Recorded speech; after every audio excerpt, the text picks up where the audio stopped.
আজকে তুমি আনন্দ ফুর্তি করছো, আজকে তুমি ভোগ বিলাসিতায় মত্ত হয়ে আছো।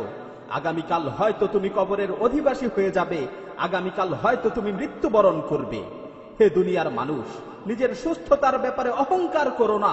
তুমি কি দেখোনি কোন ধরনের অসুস্থতা ছাড়াও কত সুস্থ মানুষ দুনিয়া থেকে বিদায় নিয়েছে?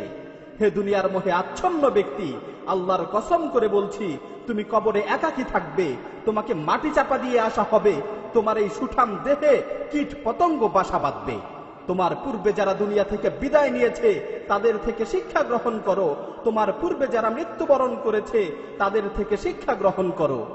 আল্লাহর শপথ করে বলছি, যখন তোমার মৃত্যু চলে আসবে তখন তুমি অনুতপ্ত হবে, যখন তোমার বিদায়ের ডাক চলে আসবে তখন তুমি অনুতপ্ত হবে। আল্লাহর কসম, তুমি সেদিন নামাজ না পড়ার কারণে অনুতপ্ত হবে, তুমি সেদিন অনর্থক কাজে সময় নষ্ট করার কারণে অনুতপ্ত হবে। আমার প্রতিপালকের কসম করে বলছি, তুমি সেদিন নামাজ না পড়ার কারণে অনুতপ্ত হবে, তুমি সেদিন সময়ের অপচয় করার কারণে অনুতপ্ত হবে। কিন্তু সেদিন তোমার এই অনুশোচনা কোনো কাজে আসবে না। তুমি আফসোস করতে করতে চিৎকার করে বলবে, রব্বির জিউন, রব্বির জিউন লাআল্লি আমালু সালিহান ফীমা তারাকতু। হে আমার প্রতিপালক, আমাকে দুনিয়াতে আবারও ফিরে পাঠাও।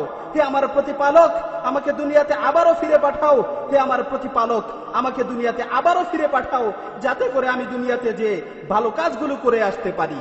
আল্লাহ তাআলা তখন তোমাকে লক্ষ্য করে বলবেন, কাল্লা, কখনো না, তোমাকে আর কখনোই দুনিয়াতে ফিরে পাঠানো হবে না।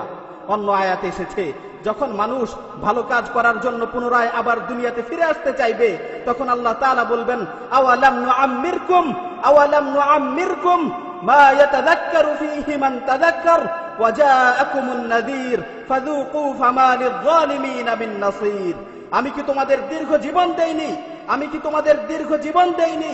সেই সময় কারো যদি উপদেশ গ্রহণ করার ইচ্ছা থাকতো তাহলে সে অবশ্যই উপদেশ গ্রহণ করতে পারত। তোমাদের কাছে সতর্ককারীরা এসেছিল, তোমরা সেই সময় তাদেরকে অবহেলা করেছো। সুতরাং জাহান্নামের স্বাদ আস্বাদন করো। আজকে জালিমদের জন্য কোনো সাহায্যকারী নেই।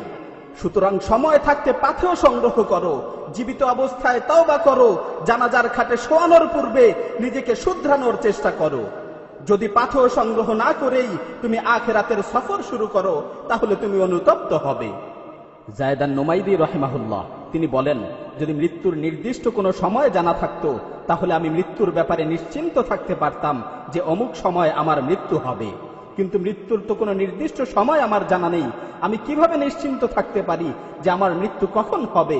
আমার মৃত্যু কি সকালে হবে না সন্ধ্যায় হবে?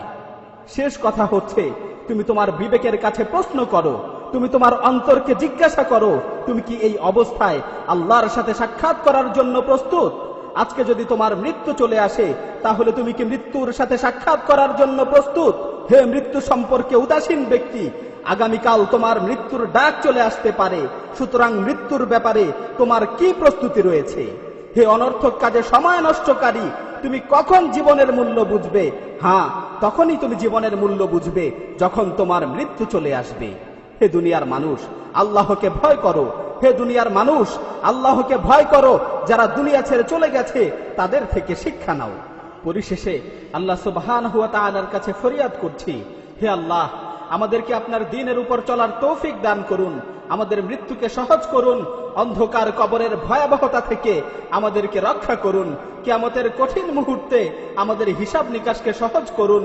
রব্বানা আতিনা ফিদ দুনিয়া হাসানাহ ওয়া ফিল আখিরাতি হাসানাহ ওয়া কিনা আযাবান নার। হে আল্লাহ, দুনিয়া ও আখিরাতে আমাদেরকে কল্যাণের জীবন দান করুন এবং আমাদেরকে জাহান্নামের আযাব থেকে রক্ষা করুন।